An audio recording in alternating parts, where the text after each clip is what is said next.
True. Nervous, very, very dreadfully nervous, I had been and am. But why will you say that I am mad? The disease had sharpened my senses, not destroyed, not dulled them. Above all was the sense of hearing acute. I heard all things in the heaven and in the earth. I heard many things in hell. How then am I mad?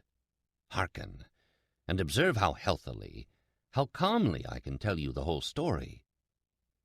It is impossible to say how first the idea entered my brain, but once conceived, it haunted me day and night. Object there was none, passion there was none. I loved the old man. He had never wronged me. He had never given me insult. For his gold I had no desire. I think it was his eye. Yes, it was this. He had the eye of a vulture, a pale blue eye with a film over it. Whenever it fell upon me, my blood ran cold. And so, by degrees, very gradually, I made up my mind to take the life of the old man and thus rid myself of the eye forever. Now, this is the point. You fancy me mad. Madmen know nothing. But you should have seen me. You should have seen how wisely I proceeded, with what caution, with what foresight, with what dissimulation I went to work. I was never kinder to the old man than during the whole week before I killed him. And every night, about midnight, I turned the latch of his door and opened it. Oh, so gently. And then, when I had made an opening sufficient for my head, I put in a dark lantern, all closed, so that no light shone out, and then I thrust in my head. Oh, you would have laughed to see how cunningly I thrust it in. I moved it slowly, very, very slowly, so that I might not disturb the old man's sleep. It took me an hour to place my whole head within the opening so far that I could see him as he lay upon his bed. Ha! Would a madman have been so wise as this? And then, when my head was well in the room, I undid the lantern cautiously. Oh, so cautiously, for the hinges creaked. I undid it just so much that a single thin ray fell upon the vulture eye. And this I did for 7 long nights, every night, just at midnight. But I found the eye always closed, and so it was impossible to do the work, for it was not the old man who vexed me, but his evil eye. And every morning when the day broke, I went boldly into the chamber, and spoke courageously to him, calling him by name in a hearty tone, and inquiring how he has passed the night. So, you see, he would have been a very profound old man indeed to suspect that every night, just at 12, I looked in upon him while he slept.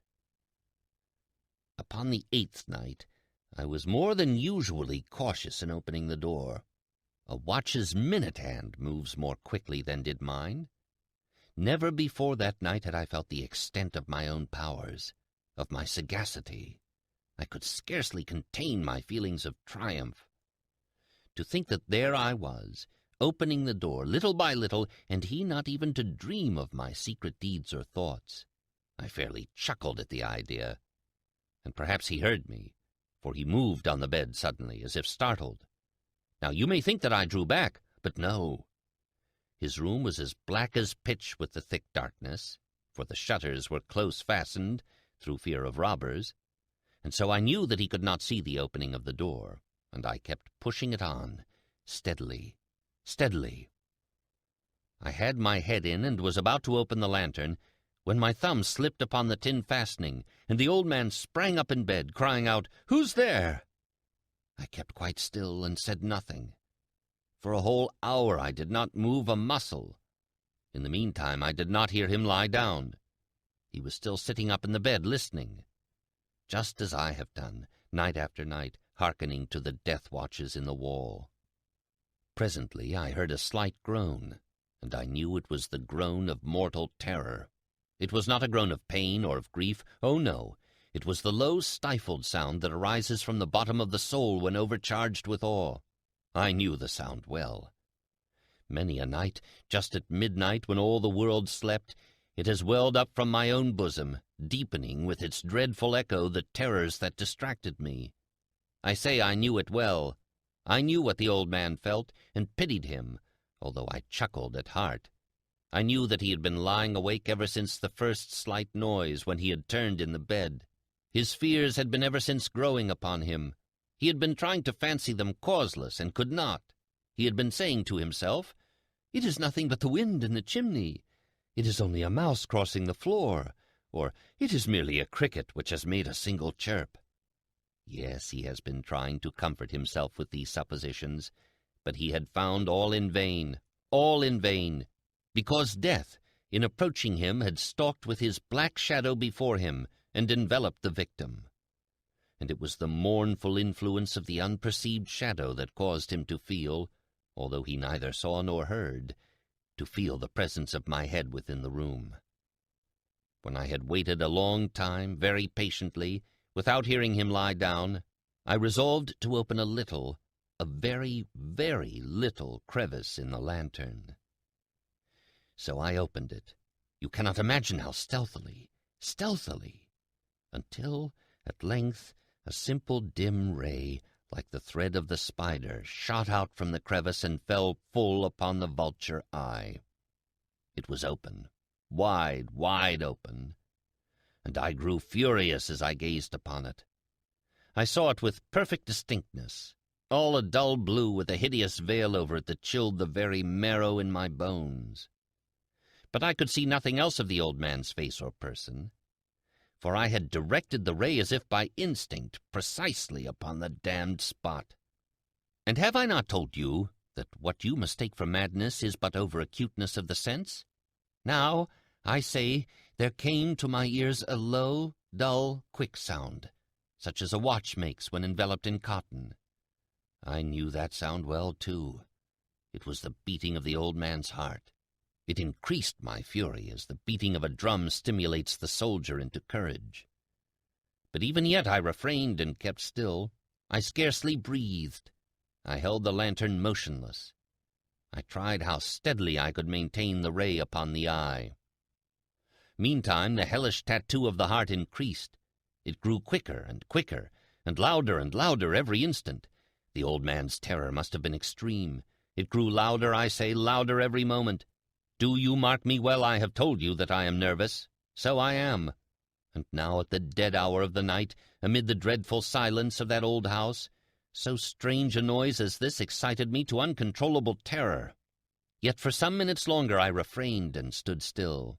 But the beating grew louder. I thought the heart must burst. And now a new anxiety seized me. The sound would be heard by a neighbor. The old man's hour had come. With a loud yell, I threw open the lantern and leaped into the room. He shrieked once only. In an instant I dragged him to the floor and pulled the heavy bed over him. I then smiled gaily to find the deed so far done. But for many minutes the heart beat on with a muffled sound. This, however, did not vex me. It would not be heard through the wall.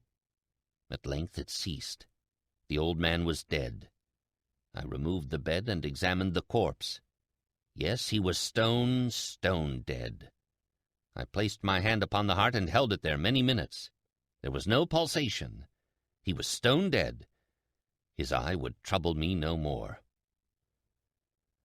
If you still think me mad, you will think so no longer when I describe the wise precautions I took for the concealment of the body. The night waned, and I worked hastily, but in silence. First of all, I dismembered the corpse. I cut off the head and the arms and the legs. I then took up 3 planks from the flooring of the chamber and deposited all between the scantlings. I then replaced the boards so cleverly, so cunningly, that no human eye, not even his, could have detected anything wrong. There was nothing to wash out, no stain of any kind, no blood spot whatever. I had been too wary for that. A tub had caught all. Ha! When I had made an end of these labors, it was 4 o'clock, still dark as midnight. As the bell sounded the hour, there came a knocking at the street door.